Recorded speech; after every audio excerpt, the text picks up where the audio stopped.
Here we are with episode 94, and we want to talk about worship team rehearsals. Rehearsals are really the contract for the weekend. You're setting up a plan that everyone agrees upon, a plan to execute this week with the team for the church. And today we're going to have a quick conversation about a great flow for doing that. Well, here we are again, ready to record another episode of the Worship Leader Toolbox. Hey, Tim, what's the most fun you have in recording this podcast? I'd say for me, it's the good pressure of thinking and learning and kind of keep doing that, the habit of it.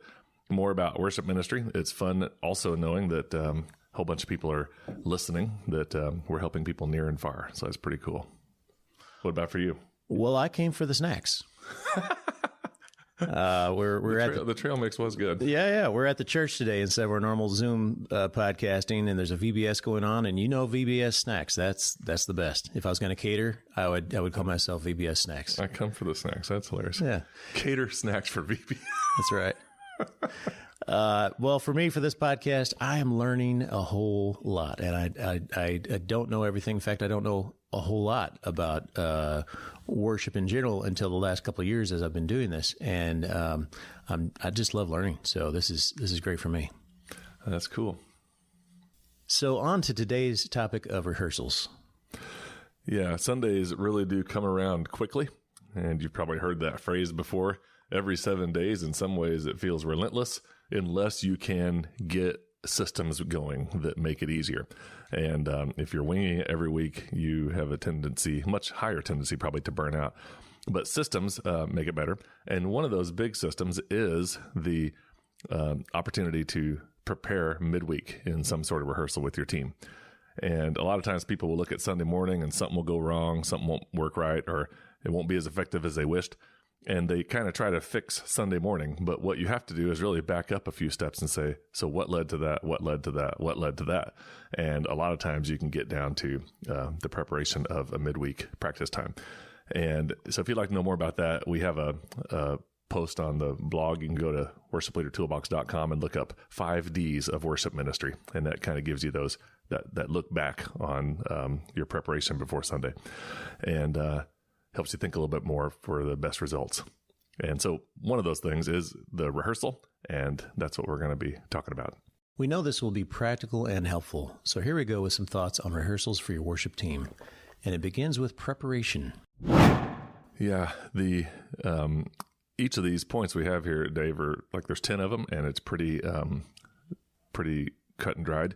But a rehearsal is not going to be effective if you don't know what you're rehearsing. So you have to have that level of preparation beforehand. And you have to have songs ready for people in advance. There's one phrase that we always try to instill around here, which is practice on your own, rehearse together. So you really don't want people showing up to your rehearsal time saying, whoa, this is a new one. I've never seen this one before. I mean, it's better than nothing, but it sure does make it hard for the people who have invested a couple of hours learning everything before they got there. So we need to have songs in and ready and available in plenty of time so people are able to prepare for practice at home and prepare for being with everybody. And that's going to maximize the time. But a lot of that preparation does come from the worship leader or the worship leadership team of some sort. And so you definitely want to figure out a way to get everything ready for that midweek time. And a lot of that can be done in planning center, but other churches have other flows too. So the word rehearsal, is there something that you're redoing, or did you rehearse for the first time? Is that how that works? Oh, so like you rehearsed and now you got to rehearse? Mm-hmm.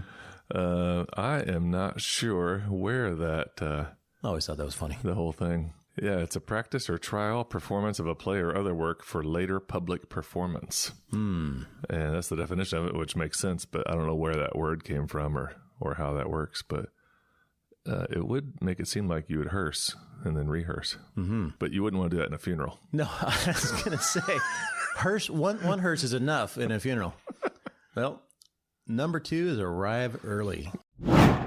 Yeah, these 1, 2, and 3 actually kind of go together, but I always just want to arrive early enough and make sure my stuff is in place for a rehearsal. So I try to have my guitar and I have very few accessories. I plug into a direct box and put a capo on the end, but I try to have all that ready.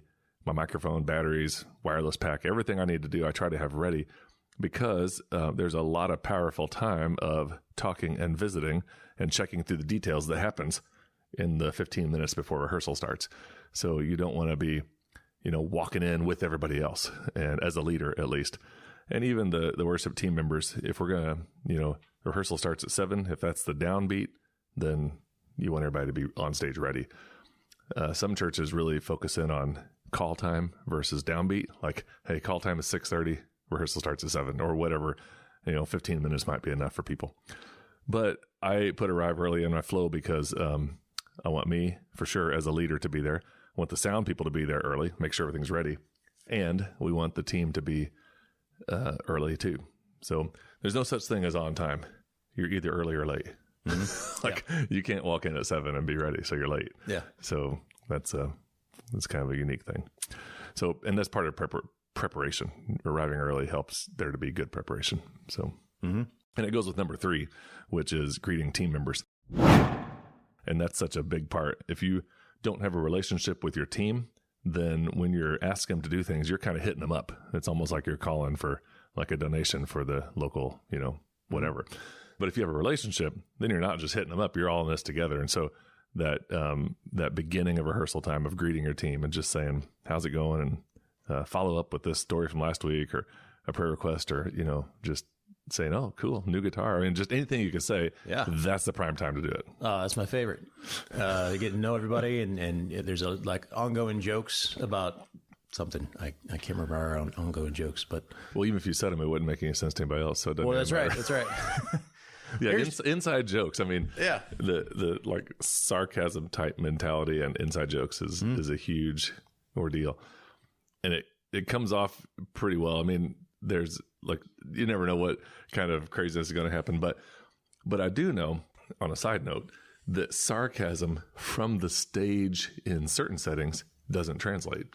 So I know we've talked about it, I think, before, but if you have such banter among your stage crew, band or whoever, and that comes through the microphones, the new pro presenter operator in the back is going to be like, what kind of group is this? Like, it didn't translate because they're not in that loop. And so you got to make sure everybody's really in that loop. Otherwise it can backfire. Well, and if you have a smaller church like mine, where you've got people coming and going in the sanctuary during practice time, because they're facilitating other things, setting up the Sunday school and whatever. Yep. If you're bantering and one guy is on a microphone and the other guys are not, and his one-sided conversation, that can come across.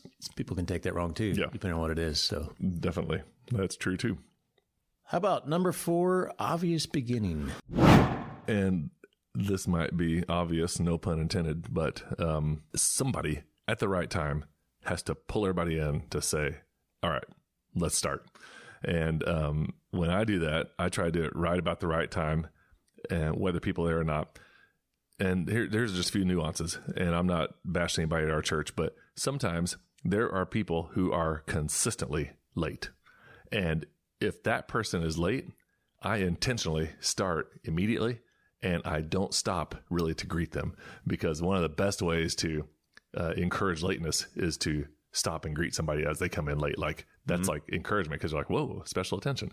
Yeah. So if I know somebody's kind of deals with that issue of being late, I start as soon as we can for rehearsal, and I just plow through a song, and they kind of scramble to set up because they realize, ooh, it's like a little bit of pressure without saying much.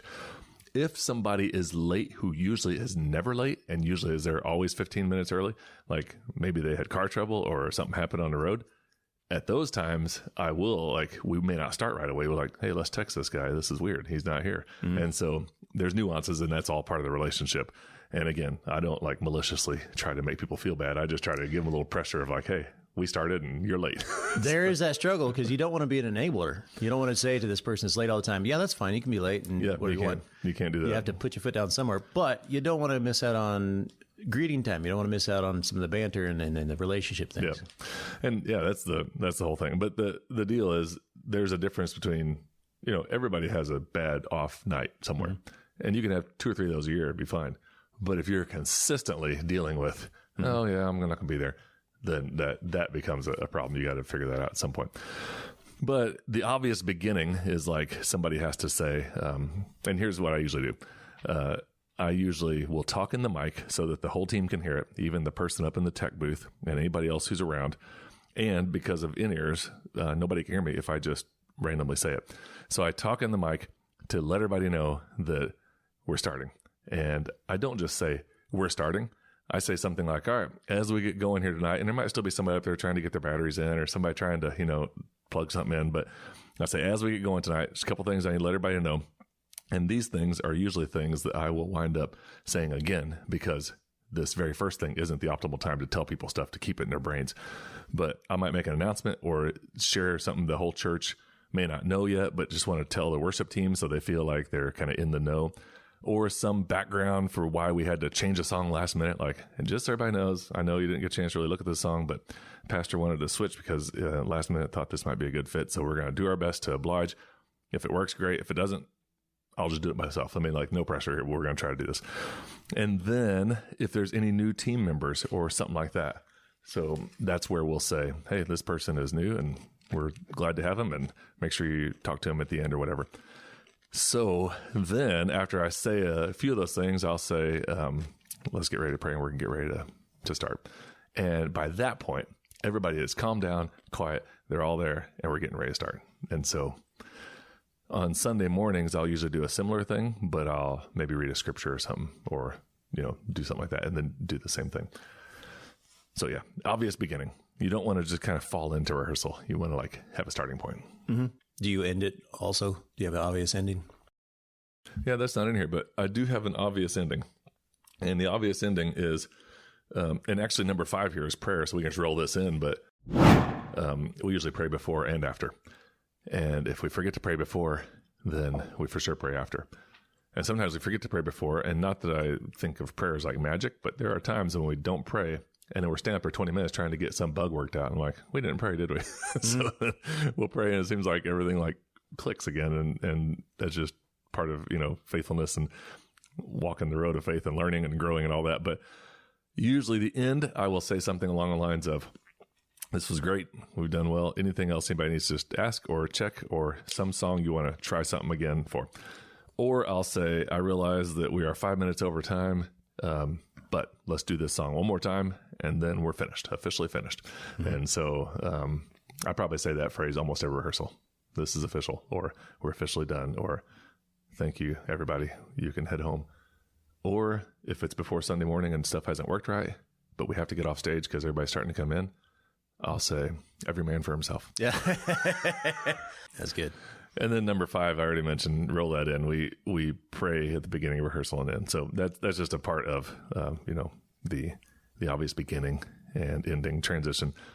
And just because we want to continue to build the culture that we're relying and trusting and just following through on the discipline that we are opening our lives as vessels so that God can fill us and reach people through us. So that's kind of the reason for praying. Amen. Number 6, let the sound team take control. I'm immediately reminded of a meme that I saw the other day. Actually, it wasn't even a meme. It was a legit photograph. It's a big old sound booth in big church, and somebody had handwritten on a piece of paper and then taped it to the screen of the sound booth. Operator's instructions. And so it says, when a vocalist or anybody asks you to adjust their sound up or down, here's the proper sequence. If it's, can you move me a little bit up? Pretend to wiggle a knob. If they say, I need it up just a tad, it's 5 decibels, whatever. And then I forget what all the sequence of all the things were, but it was hilarious. It's like this. Yeah. It's like code. Yeah. Like translation of what somebody says. Yeah. And it sums up, they aren't actually moving you hardly at all, but it makes you feel good. And I've been in that, on both sides of that equation. I've been like, well, I can't really crank you up too loud because I'm on duty for that day for that thing.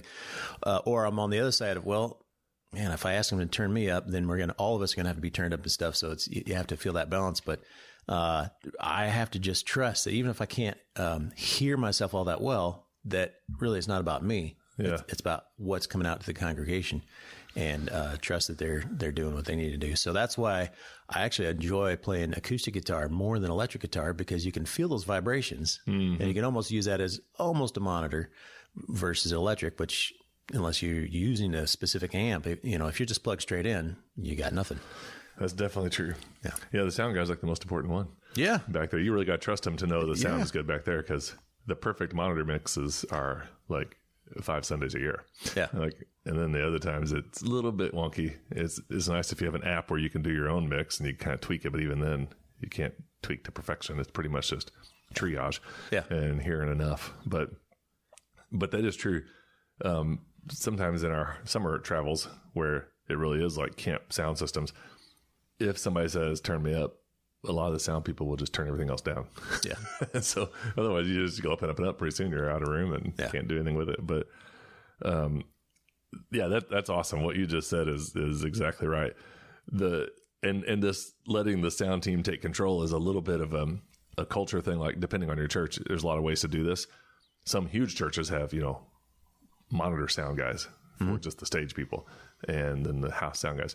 Other churches may have like a producer mindset of a person who's there, or a music director. There's a lot of ways to do this, but in our church, and a really simple way is after we get ready to start, or even like if we're starting at 7 and there are a couple bugs to work out, like we just had a concert the night before, and so we got to tweak things a little bit differently.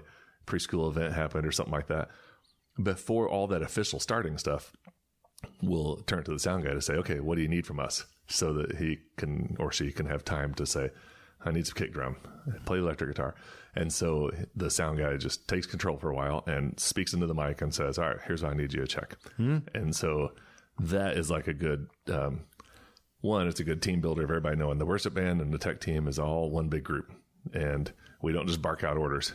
In fact, if anything, they bark out orders to us because they need to know. I mean, they're the ones going to make it sound good for Sunday morning. So they have to have time to make that happen. In your experience, is the sign of a good sound guy the fact that he gives himself a microphone so that you can hear what he's trying to tell you?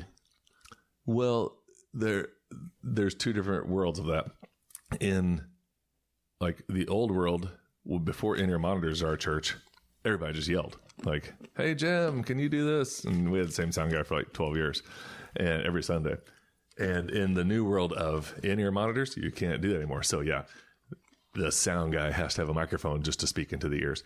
And over the years then, that sound person or production person, either one, has kind of grown into kind of being a service person, like a producer type role, in addition to sound tech, because our schedules change now. But for a lot of years, like a decade, we had overlapping services where the preacher ended the sermon and walked down and began preaching immediately because we had already done the music.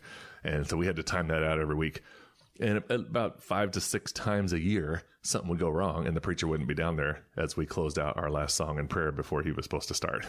Wow. There would be like just this weird little moment. And a lot of times during that, then the sound guy would be monitoring it on live feed or by an usher walking up just to see where he's at.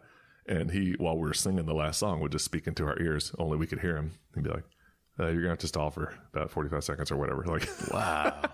So sometimes we would sing another verse. Other times I would just have people talk amongst themselves and, ask a question relating to the topic of the message. Or sometimes I would just stand there and say nothing. I don't know even what we did. I should look back at some of those videos and just watch what we did. But even just this week, and we haven't had that schedule for 9 months now. Even just this week, I was talking to a guy who said, I always loved it whenever you stood up there and just made things up when the preacher wasn't there. Those were the best. It was like, it really drew everybody in. Like feeling like they're part of the family. Like, here we are in the living room waiting for the preacher. Yeah. Unproduced. Yeah, definitely. Unproduced. That's what it felt like. That's the best. If you have too much unproduced, then, randomness can happen and it's not as fun anymore. But I think it's whenever you have this structure, and then one Sunday you have a little bit of a break in the structure and people can see behind the curtain a little bit and it shows that you're human. Yep, that's really good. That's really good. Well, I've been letting you do the odd ones. I've been doing the even ones, so it's your turn. Oh, I don't mind being odd. This next one is start the song rehearsal, which is, in my mind, a different part. It's like the important part of the whole rehearsal, but it's a piece of it as opposed to the only thing you do. So the way we do song rehearsal, after we've prepped and greeted and sound and all this stuff, and this is, if the whole thing is an hour and 45 minutes, this is an hour and 20 minutes of it, like this part. And usually our whole rehearsal is an hour and 15 minutes because it starts so late because of youth group anyway. But say there's 4 or 5 songs we need to run through, and we often will just start with number 1 and go to number 5. Unless song number 1 is brand new, then we'll start with number 2 because everybody knows it. It's much easier to do a sound check on a song you know than some random song that you've never done. So we try to make sure that we do a song that everybody kind of knows. And then if we know that on our sound checks on Sunday mornings, this is a little different because we have a kind of a sound check rehearsal on Sunday mornings before worship. But sometimes I'll bump that around a little bit because of the nature of a higher key in the morning. So we might do the 2 lower keyed songs to start with, and then go to the high one once everybody's a little bit more warmed up. So that's just like one little nuance for that. But as far as the songs go, if there's a song that we go through every song, because even if you pull out Open the Eyes of My Heart for some reason, you think everybody knows it, but everybody knows it a different way. Mm-hmm. So you have to rehearse everything so that everybody has a chance. And then the other thing is that there are a few songs that we've sung a million times. So we lately have sung Same God a lot. And so we don't need to fine tune that one. It's fine tuned. Like everybody knows it. Everybody's got it. Everybody's done it at least once or twice. And we just play the song, run through it. Everybody's happy. Check it off the list. But if there's a song that is newer or somebody hasn't done it much, or it's a little funky, or we have a new arrangement or something like that, I usually try to do those early in the set of the rehearsal so that when we come back to it a few minutes later, everybody's had time to let it digest in their brains. So, So there's a benefit to just doing straight through for the sake of Ableton and tracks and clicks. And there's also a benefit to piecing it together a little bit so that you can do it. Optimally, it would be great to go through everything kind of piecemeal and make sure everybody knows the song, and then say, all right, our last 20 minutes, 1 to 5, do all the songs. Mm-hmm. And so we've done it that way too before. So it just kind of depends. What do you do with when there's like an instrumental riff, like an interlude? There's a song, speak it to I can't think of the song right now. Oh, I Believe. Hensley's, whatever those guys. They've got a nice little interlude where it's like da da da da da da right in the middle. Uh-huh. And so the vocalists don't need to be there with that part. But when you want your band to really nail that, you do want to have this little side thing of, okay, well, we're going to do this thing for a little bit. Do you ever just split and say, hey, we're going to do vocals this night and instruments that night, or even, hey, the first 30 minutes is just going to be vocal training, vocal rehearsal, whatever, and then we're going to bring in the instruments. You ever split them like that? Yeah, I mean, I know churches that do it that way. They kind of have like the vocal section leader and then the band section leader kind of thing. Mm-hmm. And we have on occasion done that, but nothing consistent. Like there have been times we've gotten vocals together for a special, whatever was going on in this particular song. But for the most part, I trust that. So yeah, you could go big like that. Mm-hmm. It might be difficult in life to have 2 separate nights because then you'd be, unless you're having like a worship choir type feel, it'd be hard to just give up 2 nights trying to put everybody together. But in one sense, what I usually do is think that if there's something special we're trying to put together like that, like a cool intro or a neat instrumental, there are times in the rehearsal that we'll say something like, all right, vocals, you guys are finished. All the songs are great. All the instrumentalists, let's stick around for 5 more minutes and figure out what we're going to do for the ending jam as people are leaving. Like that's like simple to do that kind of stuff. The other thing is that I'm fine if there's something really unique to just keep everybody as one big happy family and basically say, all right, praise band, give us a second. Vocals, we're all going to sing that. Vocals only, no instrumentation. We're going to make sure this harmony is right. Mm-hmm. And in that sense, then sometimes the vocals have to wait. Sometimes the band has to wait. But everybody's kind of supporting each other in that. What you don't want to do, though, is do that for every single song, every single night. Because then everybody gets, it just kind of seems like a time waster. One principle of good song rehearsal is that if you waste 5 minutes, you didn't just waste 5 minutes. You just wasted 25 minutes because 5 people on the stage times 5 minutes each of their lives. So now you've wasted almost half hour just going through a little thing. And so I always think about that when we are like dinking around with a direct box that didn't work or somebody's like, well, I'm not sure if I know the melody of that. Could you sing a little bit more for that? Like if they had just done that on their own, we would have regrouped and saved all our lives a lot of minutes. Yeah. So you always have to times it by your number of team members. And that's another reason for motivation for prep. Like you don't just stand around and say, what do you guys want to do?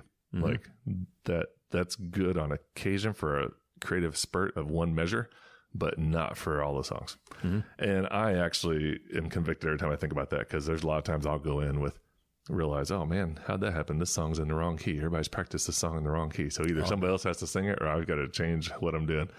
And thankfully, I think most of our team has like picked up on the fact that I'm not self-aware about some of my disorganizational stuff. And so they're like, that's fine, we can move. So then they all just shift down or up or whatever.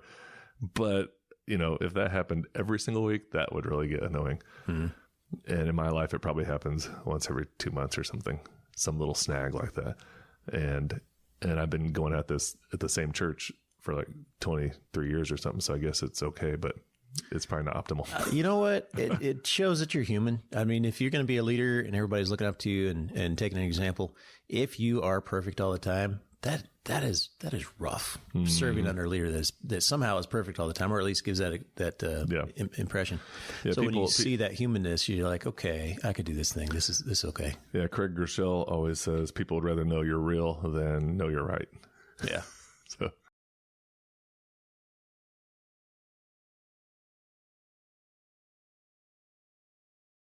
Number 8, putting people at ease. So these last 2 or 3 are really after the music rehearsal is done, because, after the music rehearsal, we kind of do that little final ending. So this is just a principle of rehearsals, but we want to do our best to help people, have pressure to do their best. But at the same time, we don't want people to be so overwhelmed with the pressure to be excellent that it's no longer fun, or they're not able to do it, or they, burn out or whatever. So leading worship should be fun. And one of the things I've learned over the years is the balance of that is that people are most motivated when it's successful. So mm-hmm. if you invest all this time and then somebody gets done singing a song they've been working on for 2 weeks and the band sounded great, but they realize their microphone wasn't up very loud. Like they get out and their church is over and their husband or wife is like, well, you weren't really up that loud. I couldn't really hear you. And it's like, oh man, for one, I wanted to tell those husbands and wives, go back to the sound guy and say, crank them up. I mean, it's just, we can't do anything about it. On the other hand, there's a way to balance the hounding of excellence and performance with celebrating and encouraging and using your gifts and just kind of helping everybody lead well on Sundays, and then increase that over the next year and lead a little better by next year and lead a little better by next year. And that success is really what helps a worship team stay motivated for the long haul.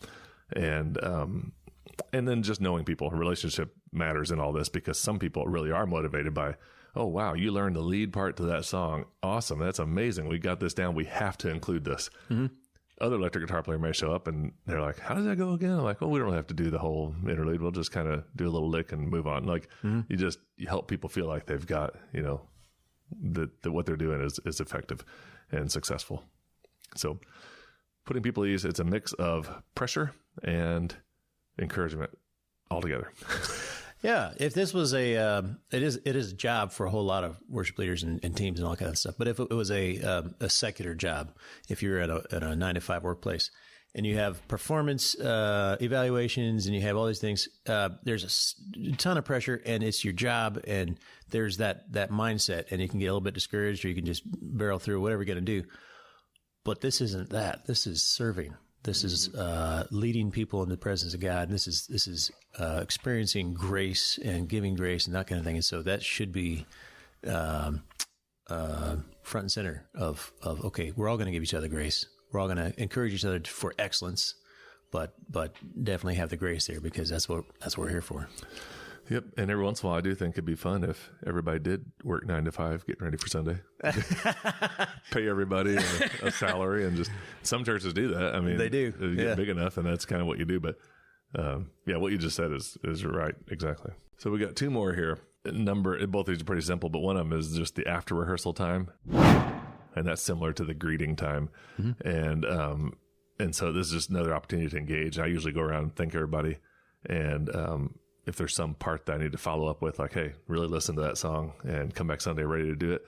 Or, somebody, sometimes we follow up with tech team, like, hey, just make sure you fade that track out at the end. We're going to blah, blah, blah. And just anything like that, just to make sure people wrote down on their order what it is. And at times at the end of these, rehearsals, you can get kind of cornered by somebody and you have to weigh that out. Like I try to say thanks and bye to everybody before I get cornered. Mm-hmm. But the other side is that it's about people. We want to care for people and love people. And if there is something major going on, then I'm happy, once in a great while to be totally monopolized at the end because this person is in need. And so, and we've had that over the years. I mean, like some major life change is happening with somebody or some huge thing with their daughter or mom or, like whatever, or dad, some big thing going on. They're explaining it to me, or somebody's gone through, just got a cancer diagnosis. I mean, you don't just say, yeah, let's talk tomorrow. I'm going to say bye to everybody. Everybody else fends for themselves and you focus on this big need, but you have to kind of, weigh that out. You don't want to get monopolized and cornered by the same person every single week because you have to have that time. And that's where it kind of, the times of like leaving the 99 to work with the one mm-hmm. versus letting the one know they're very special. You got plenty of time for them, just not right this second. Mm-hmm. So that's all part of that. Yeah. And attitude is everything. If you're in a hurry and you can only have 10 seconds to talk to them, those 10 seconds, if you feel that with just a really good attitude, they will feel that importance. They will feel like they are important versus, hey, I got to talk to you later. See ya. Yep. That's definitely true. Sunday morning sound check and double check. I'm pretty sure every church does this to some degree. I just don't trust practicing on Wednesday night at 7:45 p.m. and then showing up Sunday 15 minutes early, plugging in and going because something's going to be messed up again. And so we meet 90 minutes before church starts and we run through everything and talk through everything again and give ourselves about 40 minutes to do that. And then we go back and make a prayer circle and have snacks and talk and visit. And then around 10:05, we kind of go back out into the worship area for people, coming in, everybody getting ready and stuff like that. Music's playing. And then we walk up and lead. So that's pretty much the flow on Sundays. That's what we're missing. Snacks. we don't do that. We never did snacks until we used to have donuts for the whole church. And then COVID hit, no donuts at all. And then after COVID, we were like, do we really need to go back to donuts? Because the church is spending, $10,000 a year just handing out donuts, which is nice and hospitable. But it's also not the healthiest thing in the world. And so we kind of switched gears. But at the same time, realized that it wasn't very hospitable to the teams who were here from 7 to noon. Because they're like, investing a lot of time with no breakfast kind of. Yeah. So we started having breakfast for the worship and tech teams and some hospitality people, anybody that was like around all morning and kind of in the back room, and had volunteers do that. And that's been going on now for 2.5 years. That's wonderful. Just people bringing breakfast. So sometimes it's just somebody brings a couple dozen donuts and that's great. And other times people like bring decorations and biscuits and gravy and egg casserole. And sometimes it's over the top and everybody's always like, here, make us look bad. Don't bring so much great stuff. Yeah. So it's just funny how it all works out, but that's been really neat. So our schedule changed 9 months ago, like I mentioned, and everybody's like, are we going to stop the breakfast? We can't stop it. So now people aren't there that long, but they still just like getting together and having food and talking before we go sing, which for classically trained vocalists is probably like the worst possible thing. Right. Drink chocolate milk and eat egg casserole and go up and lead music. Yeah. Oh man. But it's a culture builder. Yeah. It's really good. Yeah. Some people, some of the worship team members who aren't on the schedule that day don't feel like they should go in and have snacks. So they'll go over and they'll like clean a couple things off the soundboard and say, I was part of the worship ministry today. Then they'll walk in there and start. Yeah. Well, when you said you stopped serving donuts and then you thought it wouldn't be hospitable, I thought you were going to say, because you were talking about health, I thought you were going to say it wouldn't be hospitable to serve broccoli. Yeah. Oh yeah, definitely. That wouldn't be good either. We do have granola bars out sometimes. Okay. But one of these days we'll probably get back to something, but I just don't know what it is. Well, not broccoli. Yeah, not broccoli. All right. Well, great stuff. And it really is a framework for several hours worth of flow, the prep, the night itself, the 75 to 90-minute rehearsal, and the Sunday. Yeah, and it's probably true that we could probably do a whole nother episode just on that 75 to 90 minute, because that is what people think of when they think of the rehearsal. But for this post and this podcast, we're basically just looking at the overall schedule for just how we do rehearsal nights. Definitely.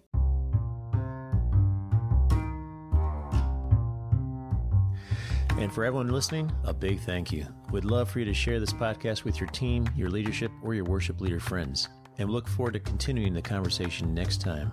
We've got some great interviews coming up and much more on the Worship Leader Toolbox podcast.